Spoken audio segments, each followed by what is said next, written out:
రాష్ట్ర ప్రభుత్వ ఆదేశానుసారం రాజ్యసభ సభ్యులు సానా సతీష్ బాబు సూచనల మేరకు పార్టీ కార్యాలయం వద్ద 20వ గ్రీవెన్స్ నిర్వహించామని grievance chairman Mendagudati Anand Newton తెలిపారు. ఈ సందర్భంగా ఏర్పాటు చేసిన మీడియా సమావేశంలో ఆనంద్ న్యూటన్ మాట్లాడుతూ ఈ గ్రీవెన్స్ లో సుమారు 50 అర్జీలను అర్జీదారుల సమస్యలను కూలంకుషంగా విని పరిష్కార దిశగా పనిచేస్తున్నామని అన్నారు. 50% అర్జీలను సంబంధిత అధికారులతో చర్చించామని తెలిపారు.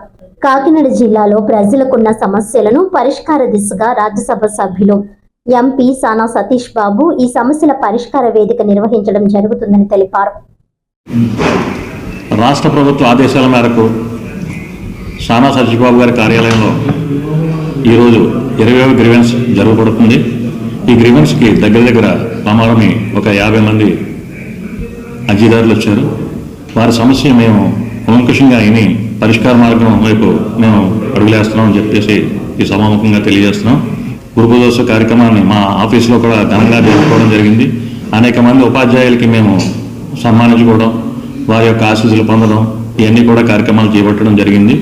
అదేవిధంగా వచ్చిన ప్రతి గ్రీవెన్స్ని కూడా ఈరోజు సానా సతీష్ బాబు ఆఫీసు పరిష్కరిస్తుందన్న ఉద్దేశంతోనే ఈరోజు 50 మంది పైన అర్జీదారులు వచ్చారని తెలియజేసుకుంటున్నాం.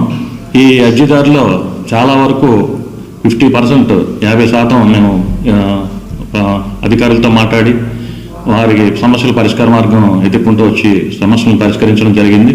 అదేవిధంగా పెన్షనర్స్ వచ్చారు. వారి గురించి కూడా మేము ఒక డ్రైవ్ ఒకటి ఏర్పాటు చేసాం. ఇంకా స్లాట్ ఓపెన్ చేయడం అవ్వలేదు కాబట్టి ఆ స్లాట్ ఓపెన్ అవ్వగానే ప్రతి ఒక్కరికి కూడా మేమే మానిటరింగ్ చేసి వారు ఎక్కడికి వెళ్ళాలో వారికి ఏ విధమైన సచివాలయాలు ఎండార్స్ చేస్తూ మేము కార్యక్రమం చేస్తున్నాం.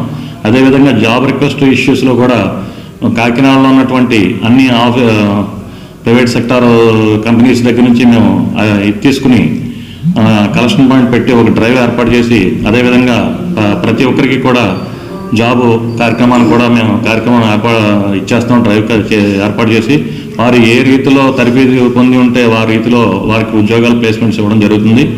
అదేవిధంగా మిగతా అన్ని ఏ విధమైన అర్జీ వచ్చినప్పటికీ దాన్ని మా ఆఫీస్ టీం అందరూ కూడా రిసీవ్ చేసుకుని వచ్చిన అర్జీదారుని సగౌరవంగా వాళ్ళ అర్జీని స్వీకరించి వారి సమస్యను పరిష్కార మార్గం వైపు తీసుకువెళ్ళి సమస్యను సాల్వ్ చేస్తున్నామని చెప్పేసి ఈ సమాముఖంగా తెలియజేసుకుంటూ సెలవు తీసుకున్నాం.